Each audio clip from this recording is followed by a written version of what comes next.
Pasti tidak sedikit dari generasi muda Indonesia yang bingung dalam mencari ide untuk memulai menulis.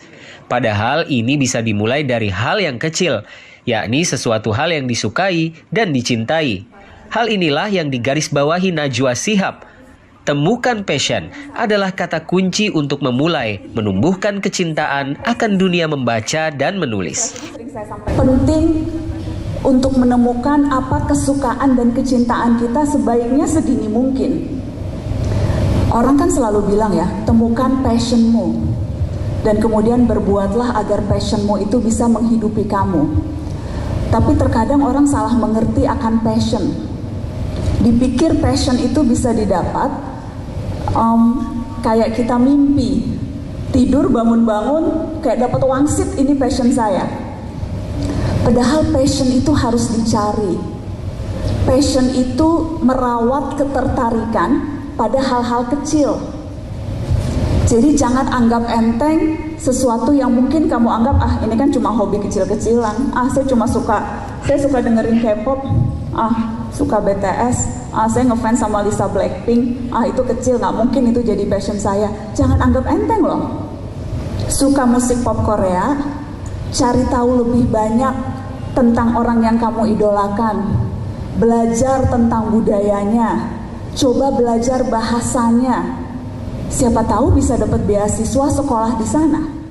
Lebih lanjut, Najwa Shihab juga menekankan akan dampak dari negara yang telah berliterasi, yakni dapat bersaing dengan negara maju lain di kancah internasional.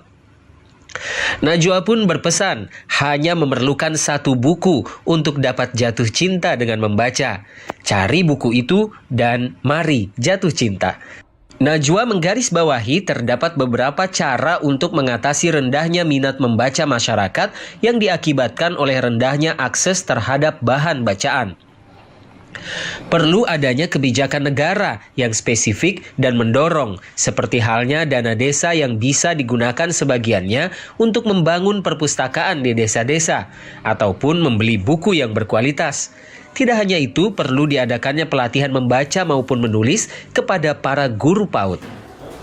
Yang sering dilakukan pertama adalah memastikan akses terhadap bahan bacaan itu terjangkau sampai ke ujung-ujung. Karena kerap kali argumen yang juga kita dengar adalah bukan minat bacanya yang rendah, tapi akses terhadap bahan bacaannya yang tidak ada. Bagaimana orang mau suka main bola kalau bolanya nggak ada? Bagaimana kita bisa cinta baca kalau bukunya yang ada pun tidak menarik bahkan untuk dibuka? Jadi pertama itu, mari memastikan akses terhadap bahan bacaan bisa dijangkau sampai ke pelosok-pelosok. Cara memastikannya bagaimana? Yang paling efektif dan efisien lewat kebijakan negara. Karenanya mari sama-sama kita mendorong kebijakan yang dikeluarkan oleh negara, memastikan anak di paling pelosok sekalipun bisa dapat kesempatan untuk menikmati buku-buku yang bagus. Adapun hal lain yang dapat dilakukan adalah dengan memanfaatkan perangkat gawai yang dimiliki. Pasalnya, penelitian menyebutkan bahwa hampir setengah populasi penduduk Indonesia telah memiliki perangkat teknologi informasi. Ada banyak banget manfaat dari baca buku. Nah, dalam video ini saya akan mengulas pada Anda 7 alasan kenapa kamu harus membaca buku. Insya Allah selesai dari nonton ini meningkatkan keinginan Anda untuk membaca buku. Suka baca buku nggak? Nah, mumpung ya saat ini lagi banyak waktu yang harus dihabiskan di rumah, tidak ada salahnya Anda mulai menambah lagi buku-buku yang Anda baca. Manfaat pertama dari membaca buku adalah tentu saja akan menambah wawasan Anda, menambah pengetahuan, dan biasanya orang yang rajin membaca buku itu wawasannya pun lebih luas. Ya, apalagi kalau buku yang dibaca itu semakin bervariasi. Contoh, misalnya buku psikologi dipelajari, buku tentang pengembangan diri dipelajari, buku tentang motivasi diri dipelajari, buku tentang, menambah untuk buku-buku lainnya pun itu dipelajari. Seperti misalnya tentang bagaimana cara mengajar secara daring, secara online, ya. Buku tentang bagaimana kisah orang-orang sukses itu bisa berhasil dan sebagainya, itu menambah wawasan Anda. Kemudian dengan baca buku akan meningkatkan daya ingat dan konsentrasi Anda. Ya, udah cukup banyak penelitian yang membahas tentang ini. Jadi otak itu mirip dengan tubuh. semakin dilatih semakin bugar ya, semakin kuat. Begitu juga dengan otak Anda. Otak itu bersifat plasticity. Plasticity itu dia bisa berubah ya sesuai dengan apa yang kita latih dan apa yang kita kembangkan. Begitu juga otak bisa mereduksi, bisa jadi pasif ya ketika otak itu tidak dipakai. Nah, semakin Anda rajin baca buku, semakin Anda banyak buku yang Anda baca, maka di saraf-saraf di otak ya, neuron-neuronnya itu akan semakin banyak yang terjalin, dan situ memungkinkan Anda untuk semakin tinggi daya ingatnya dan juga konsentrasinya. Berikutnya yang ketiga adalah manfaat dari baca buku adalah meningkatkan jumlah kosakata Anda. Semakin Anda banyak baca buku, semakin menemukan kosakata baru ya. Ada bahasa-bahasa baru, ada istilah-istilah baru. Nah, itu bisa menambah perbendaharaan vocabulary Anda, ya gitu. Nah, untuk mengetahui seberapa banyak kosakata yang Anda miliki, tidak ada salahnya bisa dilatih dengan mengerjakan games seperti teka-teki silang, tebak kata, ya itu bisa membantu Anda mengecek seberapa banyak kosakata yang Anda kuasai. Juga game-game sinonim atau anonim ya, itu bisa membantu juga. Install aja di handphone, sekarang udah banyak ya permainan-permainan yang mengasah kosakata Anda.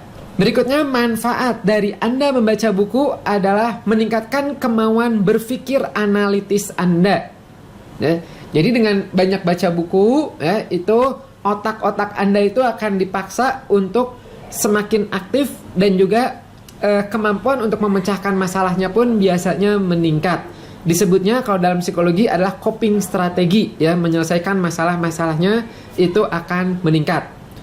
Detektif-detektif itu biasanya rajin baca buku ya. Kemudian orang-orang sukses ya, itu hampir semuanya itu membaca buku. Bill Gates, Steve Jobs dan sebagainya itu baca buku. Buku tuh udah jadi makanan sehari-hari mereka. Berikutnya, dengan Anda rajin baca buku, itu juga bisa meningkatkan empati Anda. Ini ada penelitian menarik dari The New School of Social Research. Itu menyebutkan bahwa dengan membaca buku, terutama buku-buku fiksi, itu dapat membantu seseorang untuk memahami apa yang dipikirkan oleh orang lain dan emosi yang disajikan. Jadi ini bagus ya untuk melatih emotionsnya Anda. Baca buku. Kemudian, ini yang saya suka adalah ternyata dari penelitian adalah ketika orang itu rajin baca buku, ternyata bisa mengurangi tingkat stres hingga 60%. Baca buku itu bisa mengurangi denyut jantung ya, jadi kalem, relax gitu. Sehingga ini berdampak juga pada kesehatan tubuh ya, karena tidak banyak stresnya. Baca buku ya. Kemudian satu lagi adalah dengan Anda rajin baca buku, itu bisa mengurangi potensi ke arah Alzheimer, terhindar dari Alzheimer. Kalau dari penelitian yang saya baca itu lumayan, sampai 2,5 kali lebih rendah dibandingkan orang yang jarang baca buku. Nah, apa sih Alzheimer ini? Alzheimer tuh biasanya mudah lupa, mudah pikun ya, suka disebutnya pikun. Alzheimer nih kalau dari yang saya baca lagi itu tidak bisa disembuhkan, tapi bisa dicegah. Nah, dicegahnya bagaimana? Nah, salah satu cara yang efektif untuk mencegah Alzheimer itu adalah dengan baca buku. Ini kalau saya ngelihat dari analitis di YouTube-nya saya ini, paling banyak penontonnya adalah usia dari 18 tahun sampai 35 tahun. Berarti usia-usia kurang lebih masih remaja akhir atau dewasa awal ya. Mumpung usianya masih muda, banyaklah baca buku sehingga terhindar dari Alzheimer ini. Bagaimana nih kalau Anda ternyata umurnya sudah 50 tahun lebih? Tidak ada salahnya baca buku ya. Siapa tahu bisa membantu Anda untuk ya tadi ya, dari 7 alasan ini. Salah satunya adalah mengurangi Alzheimer-nya. Sedikit cerita, guru besar saya ya di grafologi namanya Bu Erika Karos, itu umurnya Juli nanti itu adalah 90 tahun. Dan beliau itu hampir setiap hari baca buku. Itulah kenapa setiap kali saya komunikasi dengan beliau ya, membahas kasus-kasus tentang psikologi, tentang grafologi, meskipun umurnya udah 90 tahun tapi luar biasa encer otaknya, luar biasa dinamis ya, luar biasa lengkap. Bahkan di umur 85 tahun ya, berarti 5 tahun yang lalu itu beliau menemukan obat untuk kanker ya gitu di Amerika, di California sana. Kemudian udah gitu dipatenkan. Kebayang ya, umur 85 tahun menemukan obat untuk kanker. Gitu. Nah, mari kita sama-sama perbanyak baca buku. Semoga kita semua mendapatkan manfaat-manfaat dari baca buku tersebut. Nah, teman-teman sudah menyaksikan tayangan tadi ya. Sekarang saatnya kita menjawab pertanyaan ini. Berikan pendapatmu, bagaimana meningkatkan kegemaran membaca buku di tengah banyaknya masyarakat yang menghabiskan waktunya untuk sekedar bermain media sosial dalam gawai.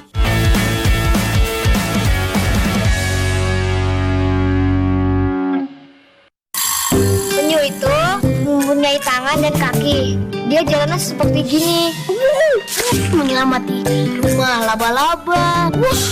Seperti ada yang menggoyangkan tempat tidurnya. Dia tuh ngerasa jarinya itu ajaib. 1, 2, 3, 4, 5, 6, 7, 8, 9, 10, 11, 12. Jadi gak bakal pernah habis. Kalau sudah bisa baca, baca sendiri.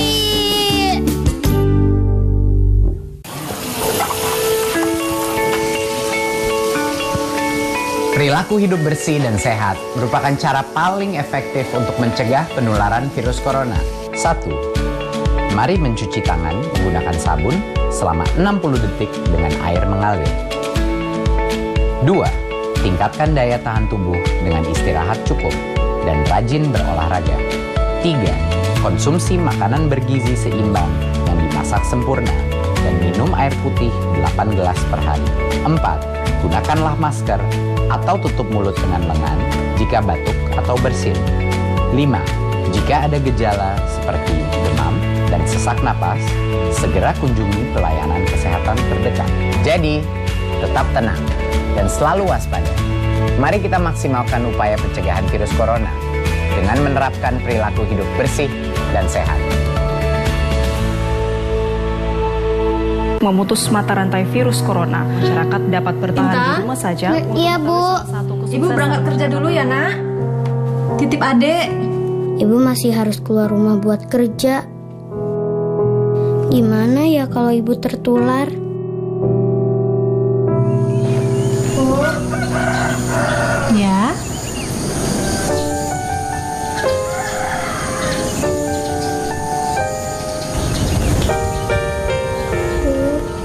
Ini tabungan Intan. Dan ini semua buat ibu ya. Intan gak mau ibu pergi kerja dulu sementara ini. Intan takut ibu sakit. Iya, Nak. Ibu berangkat kerja ya.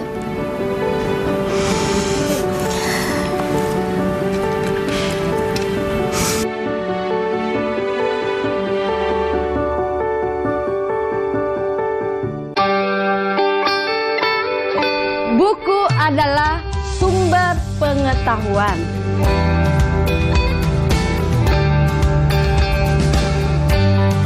Membaca itu ada gunanya ya? Iya. Sudah pintar kamu tanam sayurnya ya? Ya, Bu. Ini semua karena membaca.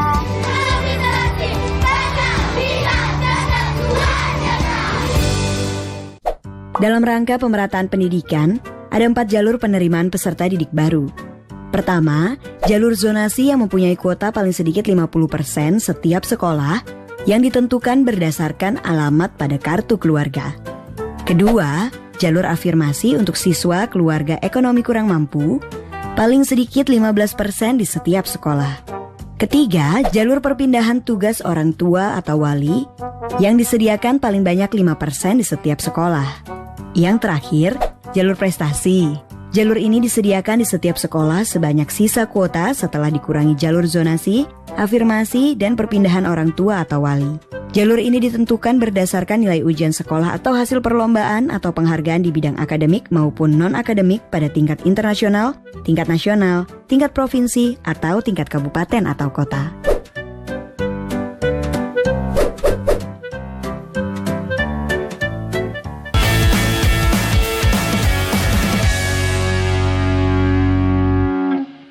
Pada sebuah studi di 61 negara, Indonesia menempati ranking 60 setelah Thailand dan sebelum Botswana dalam hal minat baca. Dari 1.000 orang Indonesia, hanya 1 orang yang memiliki passion dalam membaca. Sementara, menurut Mihai Csikszentmihalyi, membaca merupakan salah satu aktivitas yang dapat membawa kita pada flow state. Artinya, membaca dapat menjadi sesuatu yang menyenangkan dan tak jarang dapat membuat kita lupa diri dan lupa waktu pada saat melakukannya. Tapi, gimana caranya? Berikut adalah 5 hal yang dapat membuat membaca menjadi mengasyikkan. Pertama, pahami gambaran umum dari buku tersebut. Membaca gambaran besar dari apa yang akan disampaikan oleh sebuah buku dapat membuat kita lebih menikmati paragraf demi paragraf yang akan disampaikan. Makanya, kita suka mencari review suatu buku sebelum membacanya. Kalau untuk buku non-fiksi, kita dapat melihat daftar isinya terlebih dahulu, atau melakukan skimming atau membaca cepat untuk mencari ide pokok dari suatu bacaan. Ketika kita memiliki bayangan gambar akhir yang akan dibuat, akan ada keseruan ketika menemukan keping-keping puzzle-nya. Kalau untuk buku fiksi, terkadang kita justru menikmati kejutan-kejutan dari bergulirnya jalan cerita. Ada orang-orang yang benci dengan spoiler atau bocoran cerita. I am your father.